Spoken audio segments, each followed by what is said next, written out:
GeoByte. Welcome back to GeoByte. So how are you all? I hope you all are good and safe. So in the previous class we have discussed about the Euclid's division lemma and then we have discussed about Euclid's division algorithm also. So this video exclusively on exercise 1.1 of real numbers. So this is the first question of that real numbers, and here you can see that use Euclid's division algorithm to find out the HCF of these questions, these three questions. And you know how to solve them. We have seen it in the examples. So here I am going to recap the thing whatever we have seen there. That is, so we have to use the formula A is equal to BQ plus R. So R is the remainder and Q should be the quotient. So whenever we are using this formula, so we will get this positive number by multiplying this quotient with the any other number, and the remainder will come. Whenever the remainder is going to be 0, so the particular value of RQ should be our answer of HCF. So in the first question, what we have to do is, we have to take the largest number 225.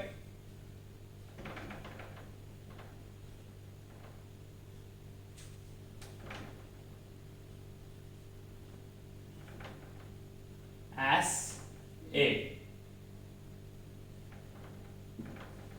And then the other number you have to take it as B. So what I have to write is like 225 equal to 135 into Q plus R. So I have to do the calculation like 135 into 2. If I am going to multiply 135 into 2, I am going to get it like 270. And 270 is much more bigger than 225. So I have to take 1 in here as a Q. So I am getting 135 again. So if we are going to see this 225 minus 135 in here, here I am going to get this 90 in here. So that one should be here, and that is the remainder. So remainder is 90. From the previous video, from the example, we know that exactly what we have to do is, we have to take this B in here, and then whatever the remainder is here, we have to take that in here into the Q should be there and the R should be there.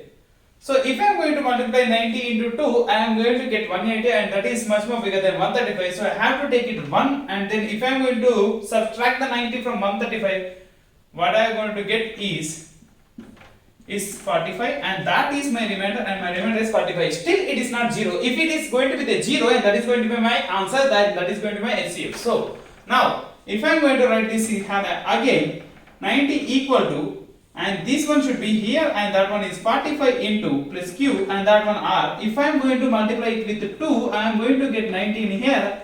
So that is 2, and I am going to get the remainder 0. So whenever I am going to get the remainder 0, there I should stop this whatever the algorithm, Euclid's division algorithm. Then I have to write this B as my answer.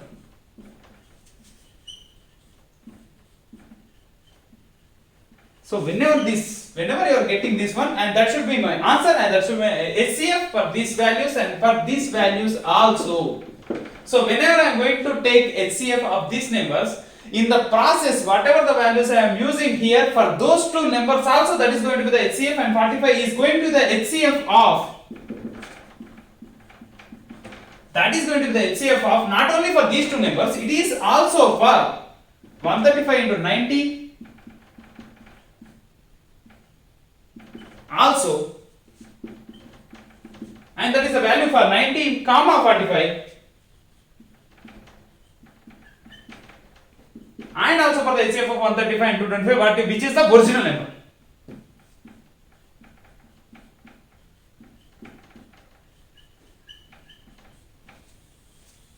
So see that.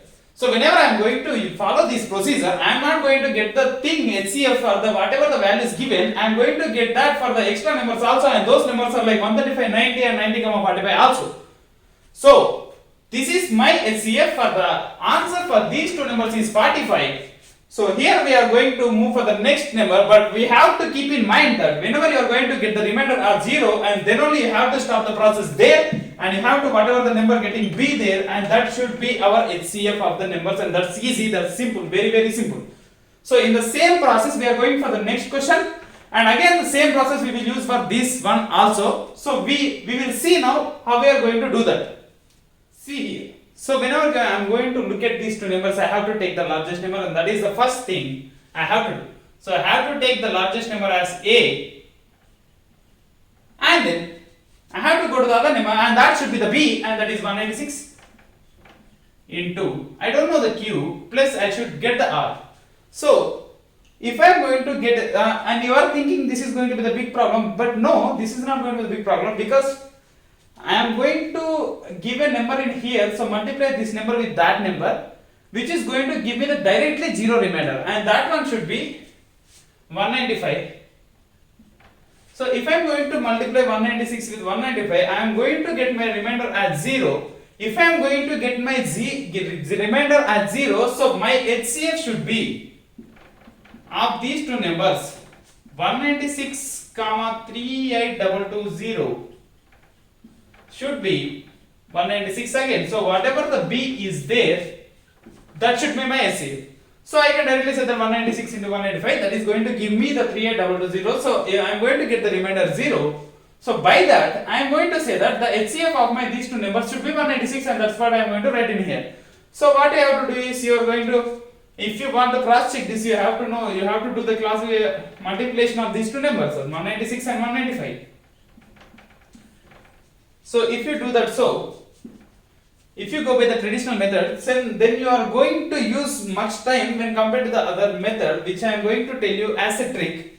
Not now, by the end of this session, I am going to tell you how to use this trick, otherwise I am going to put in another video on this just for this trick. I am going to give you the trick on 3 by 3 numbers, like 3-digit numbers.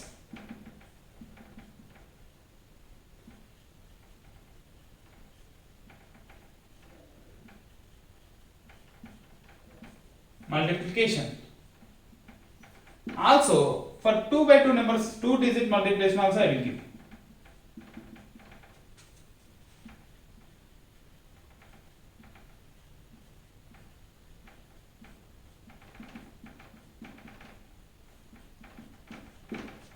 So I will give the trick on these two numbers. So if you are going to use the trick, then you are going to save as much time as possible. So in seconds or in minutes you can do the same problem.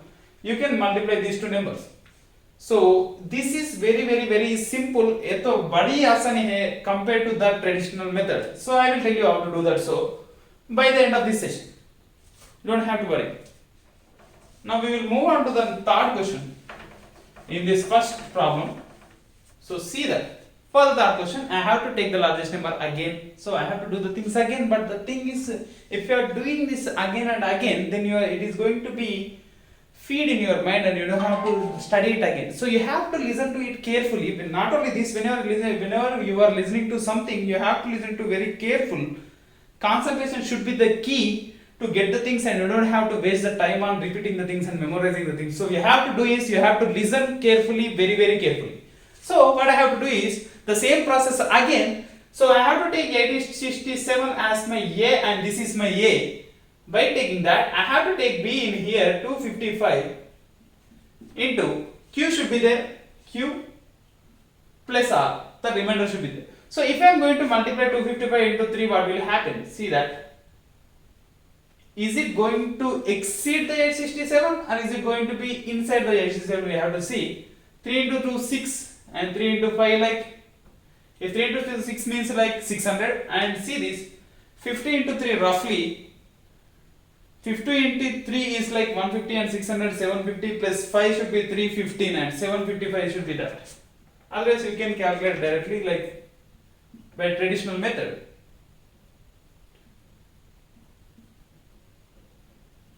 $765, see this. So see like that. So we will get 765 there and 867 in there. 7 minus 5 is 2. It's like 102 there. So my remainder is 102 and my Q is 3. After getting 102, what I have to do is I have to write, the process again. You have to write B in here 255 equal to 102 into q plus r. So 102 into, I can write 3, so I can write 2, so 2 right in here. So 255 minus is 204, it's 1 and 5, it's 51. I can write 51 in here. I can directly write 102 in here equal to 51 should be here into plus r, and 51 into 2 is like 102 direct. Again we can directly write that and you will get the remainder 0. So you know that if you are getting 0 as a remainder, then you know that the HCF of this number should be this one, and that should be the HCF of this number. So you can directly write that 51 is my HCF of 867 and 255, that is the HCF of these two numbers. You can say that that is not the only HCF of these two numbers, it is the HCF of these two numbers and these two numbers also. So you can say that HCF of, otherwise I will write in here, you can say that HCF of 255 comma 102 again comma HCF of 102 comma 51 also, it is also the HCF of 867 comma 255, that is 51, and that is my answer, and this is the HCF of these two numbers, and it's pretty simple and easy. So we will move on to the next question, the second question. See this. So this is the second question. See that. Show that any positive odd integer is of the form of 6 cube plus 1, 6 cube plus 3 and 6 cube plus 5, or that is, we have to show that any positive odd integer can be written in this form. It should be either 6 cube plus 1 or 6 cube plus 3 or 6 cube plus 5. Q is any other integer. So for any given question, not like this, for any given question what we have to do is, whenever he asks you to, if he asks you to prove that by Euclid's division lemma theorem, then what we have to do is, we have to simply take any positive number as a, and that's relevant. We can take any positive number, and that is whatever you want to take, you can take that. See that? So I am going to take a as any positive integer. A is any positive integer.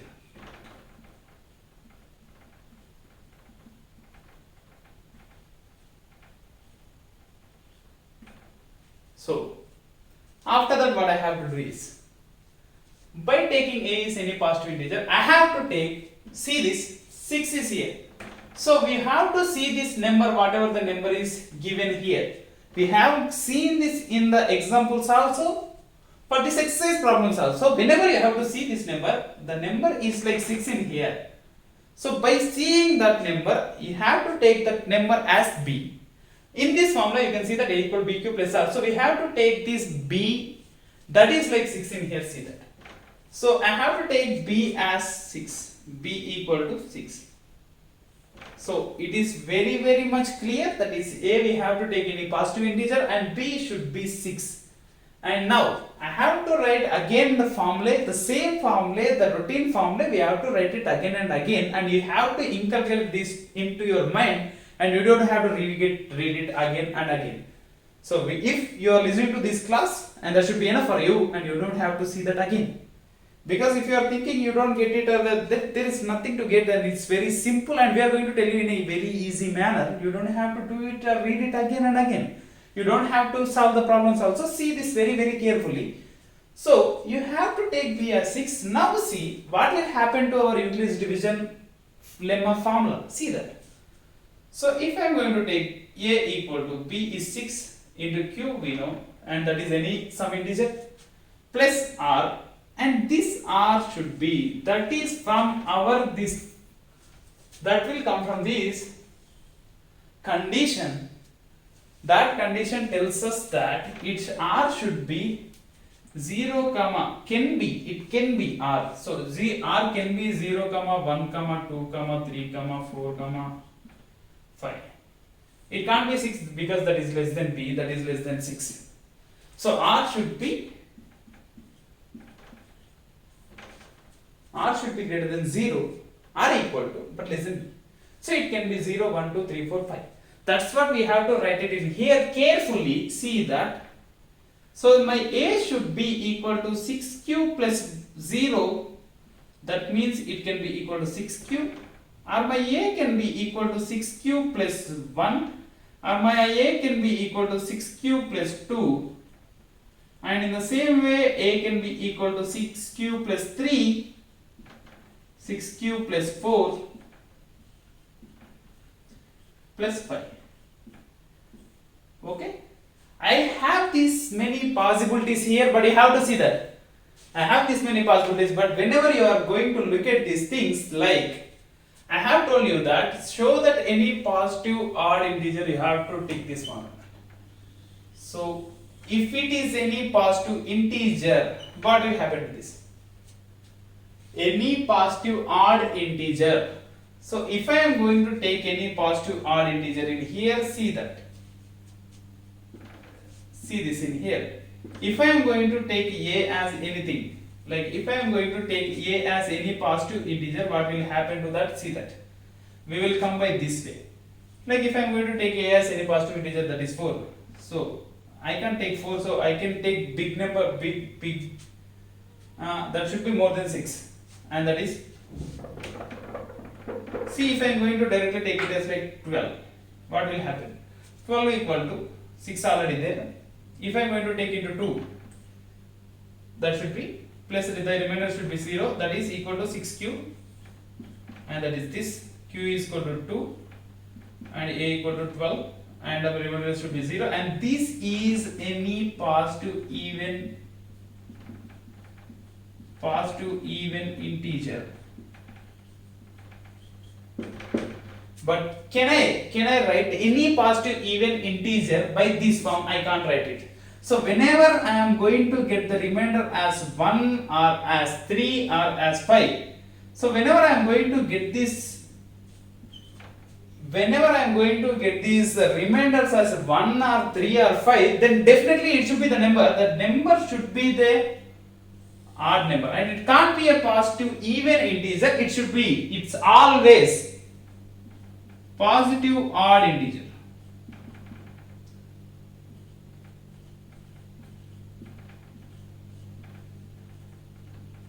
So I can directly state by this, right from this is, so whenever my a is 6q plus 1 or 6q plus 3 or 6q plus 5,